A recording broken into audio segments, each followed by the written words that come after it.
അസ്സലാമു അലൈക്കും വറഹ്മത്തുള്ളാഹി വബറകാതുഹു. എല്ലാ കൂട്ടുകാർക്കും പുതിയൊരു വീഡിയോയിലേക്ക് സ്വാഗതം. നമ്മളിൽ പലരും നമ്മുടെ സമ്പത്ത്, വീട്, ജോലി, വിദ്യാഭ്യാസം, ആഡംബര ജീവിതം, നമ്മുടെ പദവികൾ, കുഞ്ഞുങ്ങൾ, സൗന്ദര്യം, ആരോഗ്യം, ശക്തി ഇവയൊക്കെ ഓർത്ത് മറ്റുള്ളവരുടെ മുന്നിൽ അഹങ്കരിച്ച് പെരുമ നടിച്ച് നടക്കുന്നവരുണ്ടാകും അല്ലേ?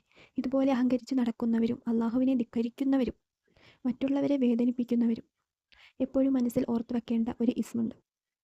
അതിനെക്കുറിച്ചാണ് ഇന്ന് പറയാൻ പോകുന്നത്. ഈ പ്രപഞ്ചത്തിലെ എന്ത് കാര്യമായിക്കോട്ടെ, ഉയർത്തിയതിനെ താഴ്ത്തുവാനും താഴ്ത്തിയതിനെ ഉയർത്തുവാനും കഴിവുള്ളവൻ അള്ളാഹു താല മാത്രമാണ്. അതുകൊണ്ട് ഒന്നിനെയും കുറിച്ച് അഹങ്കരിക്കാതിരിക്കുക, ധിക്കരിക്കാതിരിക്കുക, ഒന്നിനെയും വേദനിപ്പിക്കാതിരിക്കുക.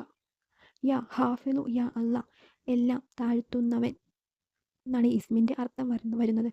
ഈ ഇസ്മിനെ കൊണ്ടുള്ള നേട്ടങ്ങൾ എല്ലാം താഴ്ത്തുന്നവൻ, ഇതിൽ തന്നെയുണ്ട് ഈ ഇസ്മിൻ്റെ പ്രധാനപ്പെട്ട ഒരു നേട്ടം. ഒന്നാമത്, നമ്മൾ വേദനിപ്പിക്കുന്നവർ, ശത്രുക്കൾ, അക്രമികൾ, ചതിയന്മാർ ഇവരിൽ നിന്ന് രക്ഷ ലഭിക്കാൻ, അവരെ താഴ്ത്തിക്കളയാൻ ഈ ഇസ്മിനെ കൊണ്ട് സഹായിക്കുന്നതാണ്. നല്ല മനുഷ്യർക്ക് എതിരെ ഒരിക്കലും ഇത് ചെല്ലാതിരിക്കുക. ഇനി നമ്മൾ താഴ്ന്നിരിക്കുന്ന സമയത്ത് അല്ലെങ്കിൽ വേദനിക്കുന്ന സമയത്ത് തീർച്ചയായിട്ടും നമുക്ക് ഉയർച്ചയുണ്ടാകും. എല്ലാ വിഷമങ്ങളും പ്രയാസങ്ങളും നീങ്ങും. അതുപോലെ പരാജയപ്പെടുമോ എന്നുള്ള പേടിയുള്ള സമയത്ത് ഈ ഇസ്മി ചൊല്ലിയാൽ ഒരിക്കലും അവന് പരാജയം ലഭിക്കുകയില്ല. അവർക്ക് വിജയം തീർച്ചയായിട്ടും ലഭിക്കുന്നതാണ്.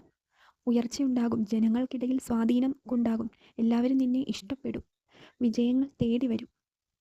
യാ ഹാഫിലു യാ അല്ല എന്ന ഇസ്മ 500 വട്ടം മനസ്സിലുള്ള ഹൈറായ ആഗ്രഹങ്ങൾ നേടാൻ 500 വട്ടം ഈ ഇസ്മ ദിവസവും ചെല്ലുക. ഇൻഷാ അല്ല നമ്മുടെ മനസ്സിലുള്ള ഉദ്ദേശങ്ങൾ നടന്നു കിട്ടും തീർച്ചയായിട്ടും.